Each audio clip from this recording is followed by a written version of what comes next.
I think that was supposed to be the one shot, and I took a third from it because we're just like super duper stacked out. Alright boys, we have an easy Arch-Tempered Rey Dau build for Monster Hunter Wilds during Blossom Dance because Sakuratide armor is OP. You get plus 15% attack, plus 30% defense. Now, it seems like they tried to keep this in check just for the Arch-Tempered Rey Dau because minus 12 base thunder resist, not good. However, that's what jewels are for. That's what we have decorations for. Put in thunder resistance. Sacrifice a little bit of damage so you don't get one shot. It is absolutely worth it. And then you use a meal voucher to get the extra good food, and that's going to keep you alive. Then there's a couple of different ways you can take this build. Now, naturally, I'm a supportive player, so I run the hunting horn, and wide range just makes sense, and it's free with the Blongo helm, because you get 2 out of 5, and then 3 slots, so you just max out the friendship. Boom, there's your wide range, and now I'm just going to be taking like Mega Armor Skin, Mega Demon Drug, Adamant Pill, Eat the Seeds, and Item Prolonger as a part of the Sakuratide set actually just works here. So get a little bit of extra duration, which means I don't have to worry about refreshing buffs as much. And then if I need to just heal up someone, I don't have a healing melody ready, yeah, drinking potions also really good. Now, you can run whatever weapon you want because the base Sakuratide stuff is just broken. Arc Vulcan Helm Alpha is a consideration because even though it doesn't give you a lot of options on decorations, Elemental Absorption, 2 out of 3. Pretty good.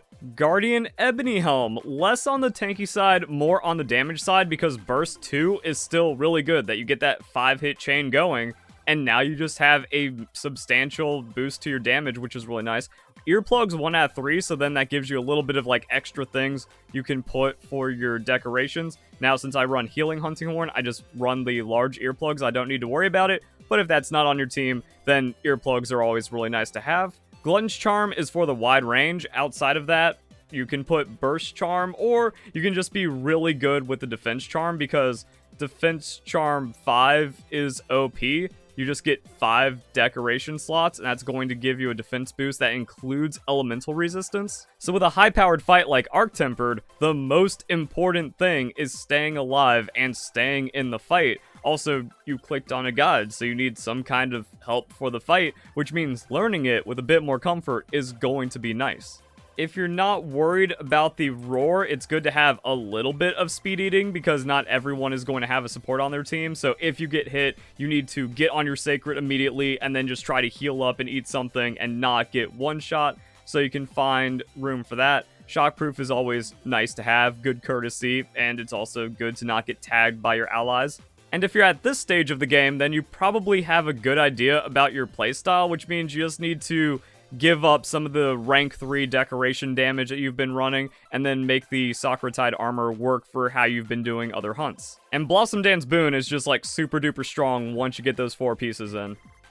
Now there's more to a hunt than just the build, so I have the Kunafa meal going. Defender meal, really good. Insurance, also really nice to have. And then items are going to be fairly important. Since this is Arch-Tempered, you want to bring your best stuff. And I'm going to be bringing Mega Demon Drugs for the long-lasting entire fight team buff. And with crazy wide range supporting, I don't want to get too overloaded, but you can bring the powders if you want to. However, if you don't have wide range, bring powders. Bring hard shell powder, demon powder, as well as the life powder. That way you can be supportive and help out your team.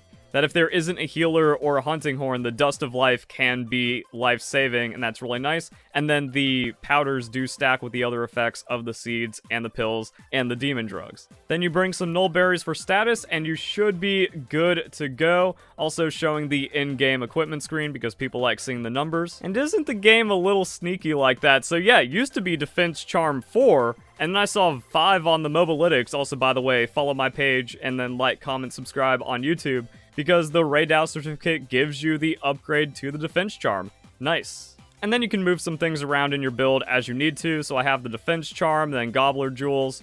Getting rid of Shockproof, kind of a risky play, but because I'm Hunting Horn, I'm more like on the edge of the fight, setting up and healing. And if I get in there, because I'm a tank, if the other people have Shockproof, it should be fine. There's also some prep to do beforehand because Area 16 has a camp that's going to be really close to the start of the fight, so you don't have to make the insane trek out there. So make sure you get that set up. Alright, so let's go Demon Drug. And then giving everyone everything else. Might Seed. Might Pill because I have it, I guess. And then Well Done Steaks. That way we get more health. And then healing up anything that goes wrong for people. Then just kind of staying on the outside to make sure we get all of our boosts. Then this just goes into my other guides and combos where we can do all that fun stuff. Divine Protection. And then all ailments negated. So if I don't get knocked out of this one, we're going to be stacked. Oh yeah, it's actually just a really good idea to use your Rocksteady Mantle. Duh. Then there's Health Recovery into Echo Wave into Health Recovery combo. So it's going to be less damage, but more healing and sustain. But depending on how the group is going, like, yeah, the heals aren't really that important. As long as you have Melody of Life ready, you should just be good. So you can do the spam just for the Echo Waves. And I just took that hit point blank, but because we're tanky.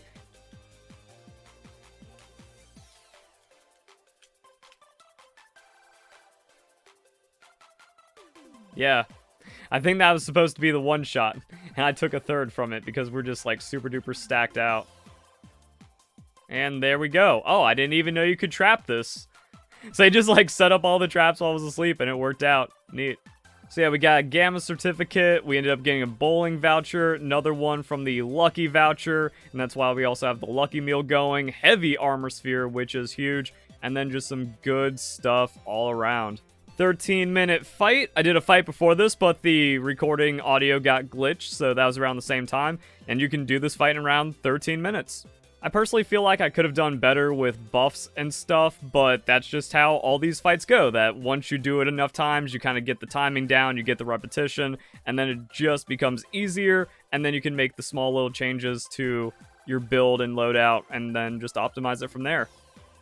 As for the Gamma set, the helm is going to have Weakness Exploit, Maximum Might, Stamina Surge, and a level 3 decoration, but this is what the set is about with that latent power as well as the skill. Rey Dau's Voltage moderately extends the activation of latent power.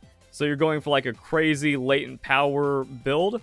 And with 3 pieces, you kind of go Glass Cannon, boost the attack, lowers defense, but lets you survive 1 lethal hit. Afterwards, you get some defense and resistances. Also, you get some thunder resistance in the set, but as you can see, if you're just going like full tank, you don't have to worry, even with Sakuratide, which is going to be deeply negative on that thunder. The sand braces are just crazy. Level 2 evade extender with 2 level 3 decorations. So that's going to change up a lot of builds where it's like, oh, I have to go with this piece, but then I can't get that other level 3 thing. Nope, not anymore. So that's going to be a good splash piece right there. The coil gives you the rest of the latent power and maximum might. And the boots or whatever. So if you're going for like the 4-piece on the set bonus, yeah, you can just like not worry about the stun resistance, stamina surge, and then put in whatever else you want. So the set is looking really good and has a lot of fun stuff you can do for new builds and like crazy damage optimizations. And here's how the latent power works. So it's activated once you take about 130 hit points of damage, which kind of goes into that other bonus where, oh, I have less defense, I get 1 shot, not really, now I'm powerful, and then latent power is pretty much going to activate, or after 120 seconds of combat time since the beginning of the quest, or last deactivation, and then you can extend it to 150 or 210 seconds. So 3.5 minutes of 50% affinity. That is going to be crazy for some builds. And then check out my Mobalytics, like, comment, subscribe, description for all my other guides. And yeah, I'm going to be doing a lot more coverage and a lot more builds for Arch-Tempered and all the fun stuff. Hope you guys enjoy the video. Hope you all have a nice day. Thank you very much for watching.